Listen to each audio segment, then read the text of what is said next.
Chapter 8 Between Christ and Ishtar. In the midst of the gardens and hills which connect the city of Beirut with Lebanon, there is a small temple, very ancient, dug out of white rock, surrounded by olive, almond, and willow trees.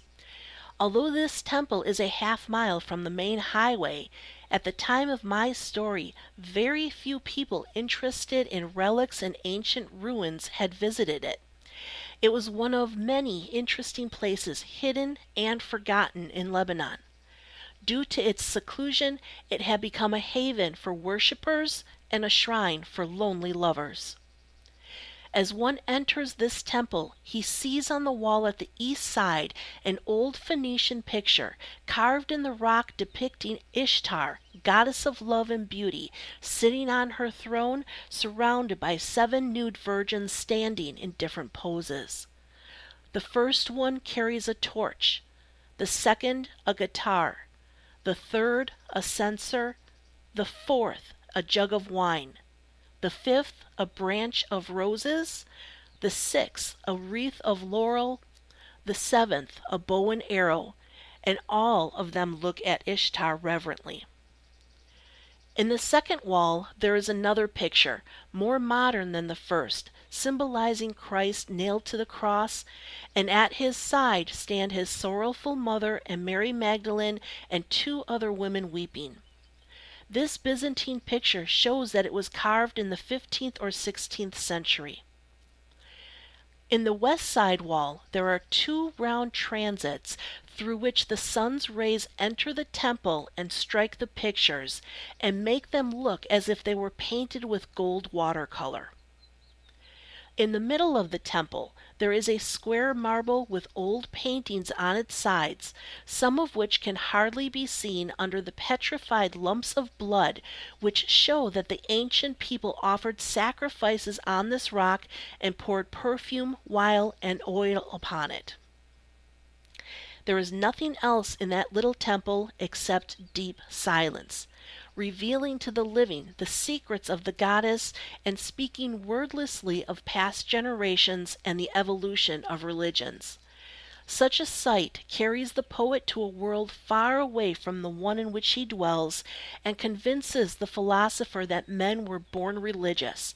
They felt a need for that which they could not see and drew symbols, the meaning of which divulged their hidden secrets and their desires in life and death. In that unknown temple, I met Selma once every month and spent the hours with her, looking at those strange pictures, thinking of the crucified Christ and pondering upon the young Phoenician men and women who lived, loved, and worshipped beauty in the person of Ishtar by burning incense before her statue, pouring perfume on her shrine. People for whom nothing is left to speak except the name, repeated by the march of time before the face of eternity. It is hard to write down in words the memories of those hours when I met Selma, those heavenly hours filled with pain, happiness, sorrow, hope, and misery. We met secretly in the old temple, remembering the old days, discussing our present, fearing our future, and gradually bringing out the hidden secrets in the depths of our hearts and complaining to each other of our misery and suffering, trying to console ourselves with imaginary hopes and sorrowful dreams. Every now and then we would become calm and wipe our tears and start smiling, forgetting everything except love. We embraced each other until our hearts melted, then Selma would print a pure kiss on my forehead and my heart filled with ecstasy.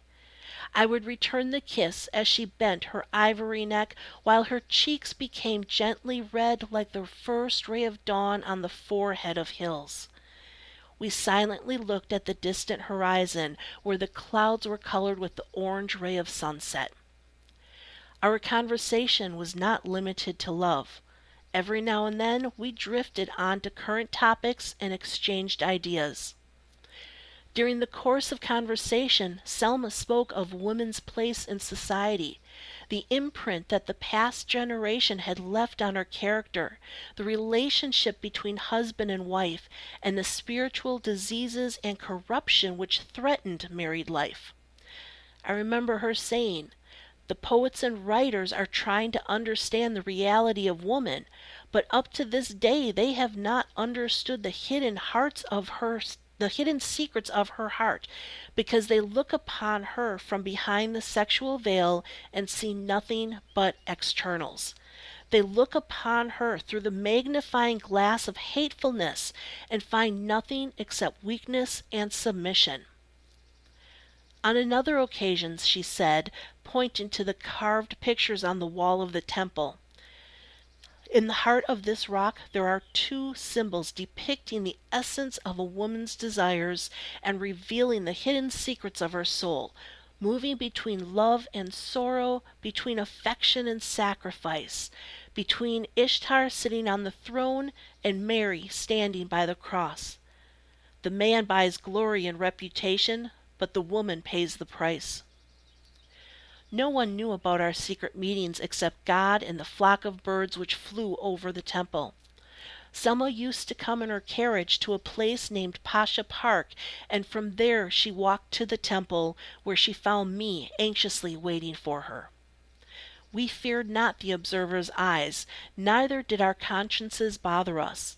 The spirit which is purified by fire and washed by tears is higher than what the people call shame and disgrace. It is free from the laws of slavery and old customs against the affections of the human heart. That spirit can proudly stand unashamed before the throne of God. Human society has yielded for 70 centuries to corrupted laws until it cannot understand the meaning of the superior and eternal laws. A man's eyes have become accustomed to the dim light of candles and cannot see the sunlight. Spiritual disease is inherited from one generation to another until it has become a part of people who look upon it not as a disease, but as a natural gift showered by God upon Adam. If those people found someone free from the germs of this disease, they would think of him with shame and disgrace. Those who think evil of Selma Karami because she left her husband's home and met me in the temple are the diseased and weak-minded kind who look upon the healthy and sound as rebels. They are like insects crawling in the dark for fear of being stepped upon by the passerby. The oppressed prisoners who can break away from his jail and does not do so is a coward. Selma, an innocent and oppressed prisoner, was unable to free herself from slavery. Was she to blame because she looked through the jail window upon the green fields and spacious sky? Will the people count her as being untruthful to her husband because she came from his home to sit by me between Christ and Ishtar?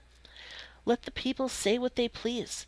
Selma had passed the marshes which submerge other spirits and had landed in a world that could not be reached by the howling of wolves and rattling of snakes. People may say what they want about me, for the spirit who has seen the specter of death cannot be scared by the faces of thieves. The soldier who has seen the swords glittering over his head and streams of blood under his feet does not care about rocks thrown at him by the children on the streets.